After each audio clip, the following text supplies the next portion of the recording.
Since 1987, the Board of Directors for the Honeywell Center has worked to expand the already 48,000 square foot structure on Market Street. The original plan was estimated at $6 million, but with the help of various donors, most of whom are from Wabash, the board was able to raise more than $15 million for the Honeywell Center's 75,000 square foot expansion. Wave salmons have been here at the Honeywell Center through different stages of its renovation, but finally it's been completed, and today is April 23rd, the day of the grand opening.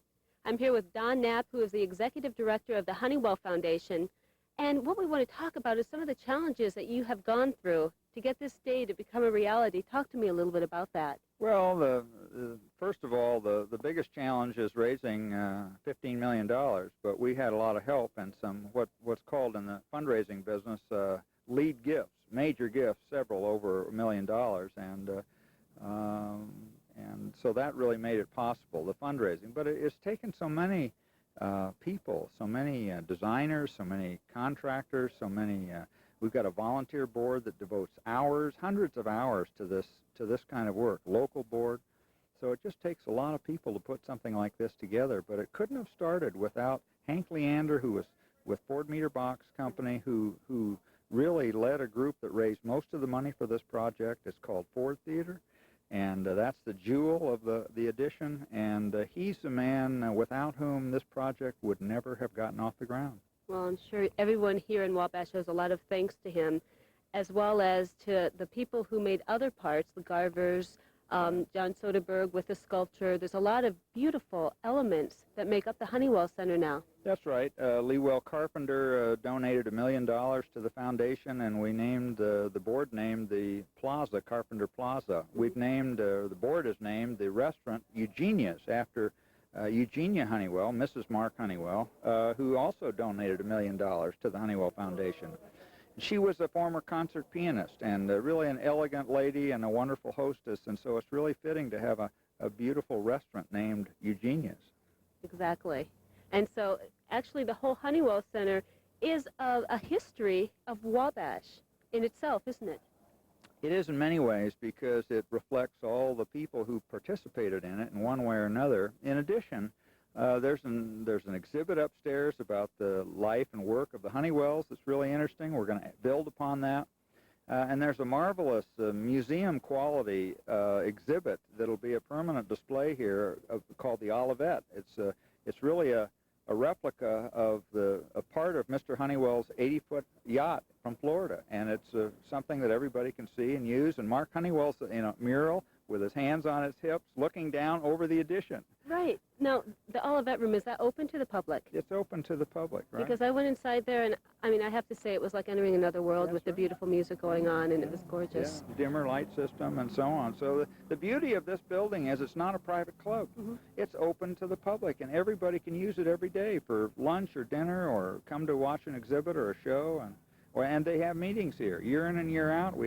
Currently we have 3,000 activities or more a year in the present building. Think what we're going to do when we have an addition that's bigger than the present building. Exactly. And let's talk a little bit about what you are planning, or at least what kind of broad vision you see where the Honeywell Center, especially the new addition, is going to take place. Well, it's really, with an investment like this and a facility like this, we've decided that the board and I have decided that we've got to program it. We can't, as we have to a great extent in the older building, let others program it, organize activities. Mm-hmm. We've decided to get involved in programming ourselves. We've hired a program manager, Joy Lemke, and she and I do most of the programming in the building. We're going to do a 13-weekend Summerfest with 14 shows in 13 weeks.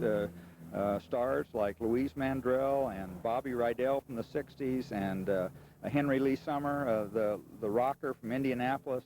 We're going to do all kinds of things like that. Backstage tours, cooking classes, art exhibits, Winterfest. We've got to do that to give people something to see when they come here. Well, very good. Thank you very much. Okay. 75,000 square feet, $15 million, the new addition to the Honeywell Center, which is probably going to become a hub of activity for the entire Wabash County area.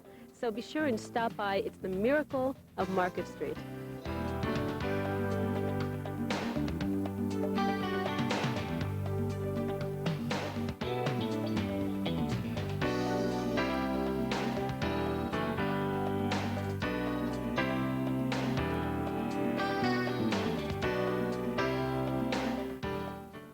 called The Miracle on Market Street, and we're talking about the Honeywell Center here on Market Street in Wabash.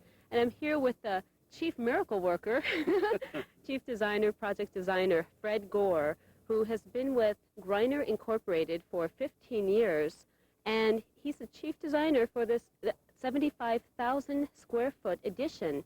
And a lot of work went into this. It took 6 years.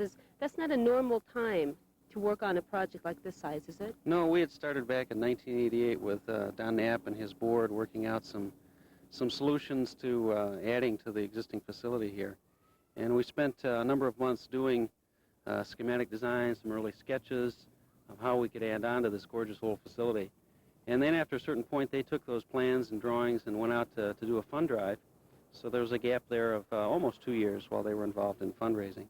Right, but they got it together, and it's a beautiful center, as we've been seeing. One thing, what is this based on? What's the architecture based on? Well, the theater design itself is a multi-purpose theater, so that could accommodate both musical and drama performances. So we based it on sort of a classic horseshoe-shaped theater, which is kind of a standard form used in Europe for many centuries. Mm-hmm. Any special considerations you had to take when designing this building? Well, it's a small city block in Wabash, so we were trying to fit a lot of different pieces on a very small area, and tying into an old building who had a number of different floor levels, and to getting those all relate to each other. Well, it's turned out beautiful. How many people in all worked on this? Oh boy, from start to finish, probably 80 to 100 people of our staff, plus our consultants, our theater and acoustic and food service consultants. Right, so it's taken a lot just to put this together, put on the opening here at the Honeywell Center. And what was maybe the most challenging part for you in this whole project? The toughest part was really trying to respect the old building. There's a lot of gorgeous details about the old building, and we knew we were putting such a large facility next to it, not to overwhelm it, to fit in and be a nice addition and complement the older facility, and I think we did that well. Yeah, that's true, because on top of having something new that's going to be up with the times, you want to keep in touch with the past. And that's a very challenging situation in itself. That's right. Right. Okay, well, thank you very much, Fred. Thank you. Fred Gore, Chief Designer with Griner Incorporated. We're here at the Honeywell Center. During the dedication ceremony, Honeywell Foundation President Doug Craig, along with other public figures, recognized those who helped create the miracle on Market Street. After the ribbon cutting, people congregated to a new plaza in the center's courtyard for the unveiling of newly completed sculptures. The plaza was named Garver Plaza after Howard Garver, who contributed the sculptures to the Honeywell Center. And you've lived in Decatur, Illinois for the last 5-6 years. 5 years. Yes. 5 years, and before that you lived here about 30 years. Yes. So when you come back to Wabash, this is kind of home for you. Well, it's bound to, with all the people that I knew and had gained friends with and things that we enjoyed. Yeah. So you wanted to add something to it that was going to be a lifetime contribution. Well, I really don't know that is so in the thing. I thought it would be nice, really more so for the children of the town, who was of really what the statue is for here. Now, and I'm going to ask you a few questions. What's your overall impression of the statues? I am just in awe of this beauty that Mr. Soderbergh has created. It exemplifies so much Howard's idea and his knowledge of Mr. Honeywell and his love of children, and knowing how important it was to inspire the young people that we know, and in this community especially. Very, very well put. And with Soderbergh, how did you choose him as a sculptor? We didn't do the actual choosing. Right. Howard gave the idea, and then I think the board probably made this wise decision. The bronze sculptures are life-size figures of Mark Honeywell speaking with a boy and a girl. John Soderbergh, a nationally recognized sculptor from Sedona, Arizona, was commissioned to create the pieces. How did you start out? This took about, what, 6 or 7 months for you to make? Right, yeah. Started in clay, I sculpted it in clay, and used lost wax process to cast it in bronze. Now, you were given the idea of what the board of directors, what Mr. and Mrs. Garver wanted, but then you took it from there. And what gave you the idea to put the expressions that you put on the face, for instance? What it seemed to call for was just a nice, quiet, conservative piece. So it just kind of grew. So it's not something that you pre-planned, it just kind of came out of itself while you were working on it. Right. The committee had a number of ideas, and I picked and chose and added my own wrinkles to it, you know. Yeah, and that's another thing, wrinkles. It has this very lived look to it. For instance, somebody from far away walking up to it is definitely going to think this is a man with 2 children, not in fact a sculpture of Mark C. Honeywell with 2 sculpted children next to him. Is this very different, the process that you took for here, different from the processes you took for some of your other sculptures? Each piece kind of requires its own approach, its own texture. Sometimes it might be a little looser, a little more impressionistic. Others a little more realistic, a little tighter.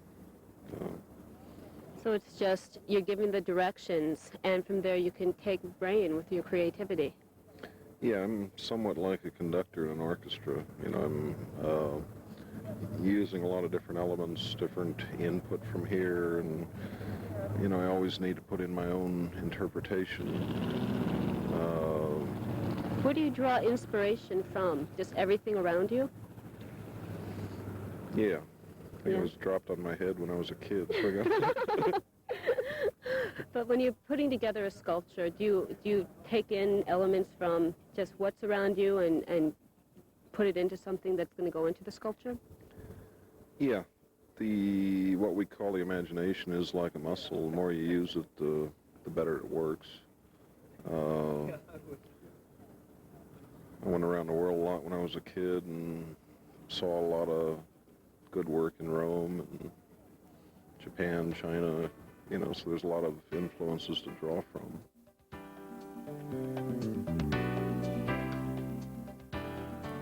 The Honeywell Center is named for Mark C. Honeywell, who is depicted in this sculpture here by John Soderbergh. And it's a beautiful sculpture and part of the enormous facilities here at the Honeywell Center, 75,000 square feet, $15 million is what makes up the new addition. And it's going to be here for many years to come, so come on out and enjoy what you have here. This is open to the public. It's not private. As Don Knapp had said, it's for everyone. So come out here to the Miracle on Market Street, the Honeywell Center.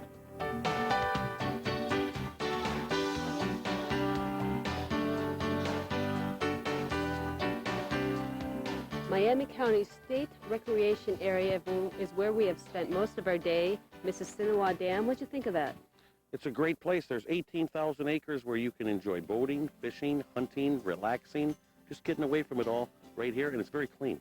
Clean, and also a lot of educational activities going on in the environment. A lot of interesting things, so be sure and check it out.